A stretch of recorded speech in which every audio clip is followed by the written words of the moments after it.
Alright, so got a new wedge and just wanted to explain what I got here.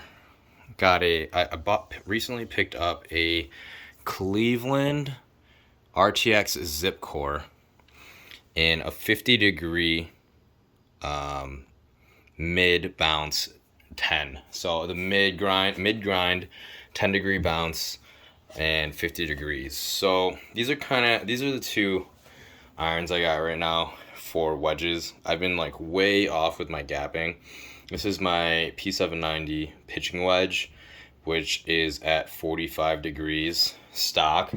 And then my only other wedge is this SM7 56 degree sand wedge. So I've been used to just kind of either swinging harder on the 56 or swinging less on the pitching wedge. I don't have a gap wedge when I got my irons, so I wanted to get a gap wedge to be a little more consistent. I've been like super off when kind of in that like from 100 to like 50 yards, so I've been really off. The reason I ended up with Cleveland, I was at the store Friday. Wedges are like insanely expensive now. I did not want to spend $180 on a wedge. So I was looking at Vokeys. I wanted to get a Vokey because I'm just comfortable with this one. I kind of like it. And then I was like, all right, I'll get a Vokey.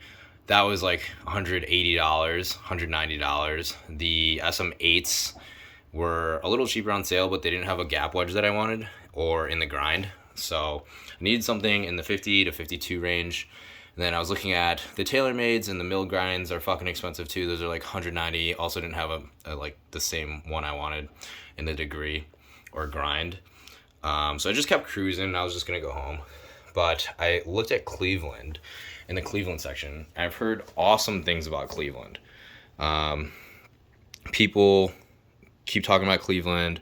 It's all over the forums. It's like great value or whatever. This was $140, $145, and it caught my eye because it actually kind of looks similar to the P790, just looking down on it.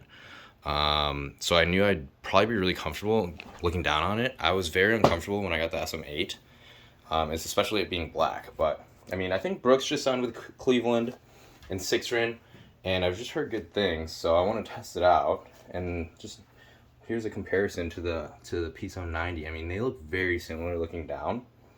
And then, it has a dynamic gold shaft. I'm used to shooting on the same one. I have the dynamic gold shafts on the P790s. And I mean, look at it looks to be milled. I can't confirm, but I think it's a milled face too. So, $145 for a milled face, a milled grind wedge is fucking sick.